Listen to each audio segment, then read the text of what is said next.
When the Muslim world reacted in fury over the Danish cartoons of Muhammad, this was the face of moderation that European Muslim leaders wanted the world to see.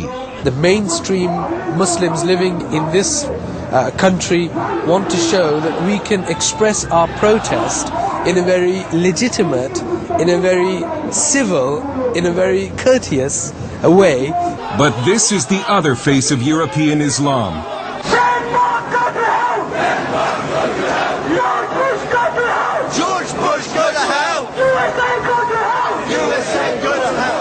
This is footage of the demonstration outside the Danish embassy in London, provided to CBN News by the NIFA Foundation, an anti-terrorism group. What you can't see in this video is that one of the demonstrators is dressed as a suicide bomber. Even moderate British Muslims were outraged that no one was arrested, even though British law forbids incitement to murder. But it follows a pattern of extraordinary and some would say dangerous tolerance of Muslim radicals.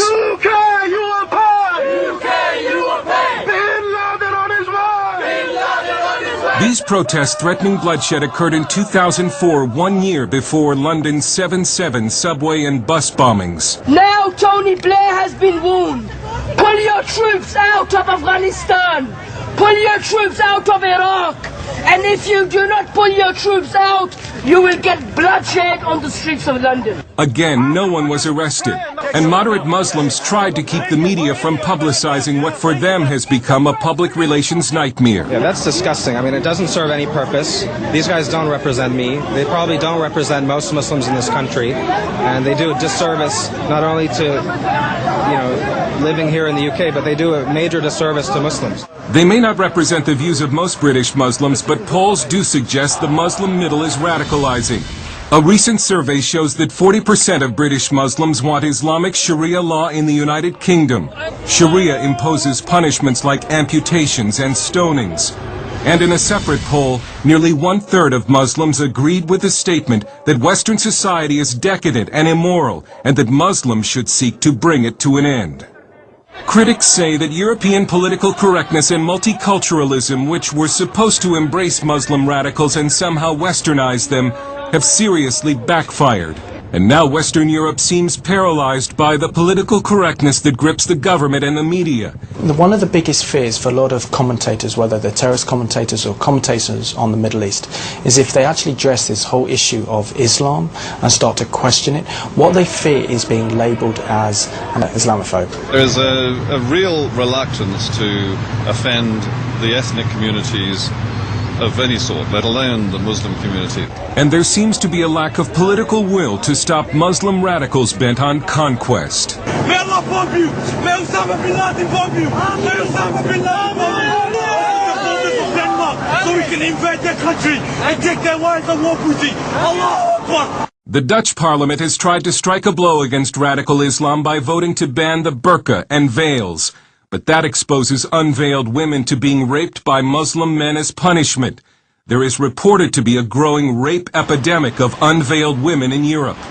In London, Shadow Homeland Security Director Patrick Mercer of the Conservative Party says Britain remains in denial and thinks it is protected by what he calls pointless legislation. But you have to ask yourself, what is a piece of paper going to do to an Islamist fundamentalist, or any other form of fundamentalist terrorist for that matter, and its suicide bombers?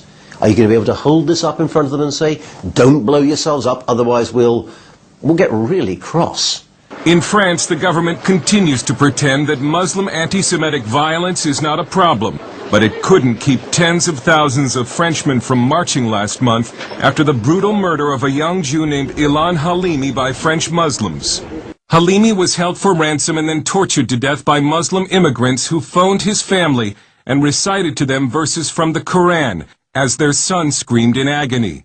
French conservative political writer Guy Millier. A lot of Jews in Europe, and especially in France, are really scared about the future.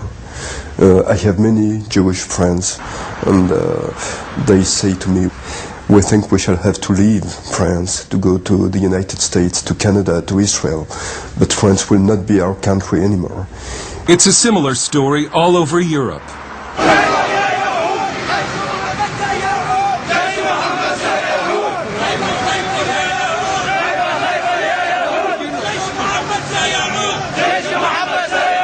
And in the wake of the cartoon protest, a worldwide group of intellectuals recently signed a declaration that states, "After having overcome fascism, Nazism, and Stalinism, the world now faces a new global threat, Islamism. It is not a clash of civilizations nor an antagonism of West and East that we are witnessing, but a global struggle that confronts democrats and theocrats.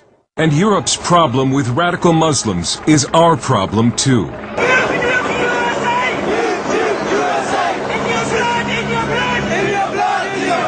Political correctness has been the fertilizer that has helped Muslim radicalism grow in Britain. Political correctness intimidates the media and law enforcement. But Europe may be forced to choose between political correctness and the survival of its civilization. Dale Hurd, CBN News, London.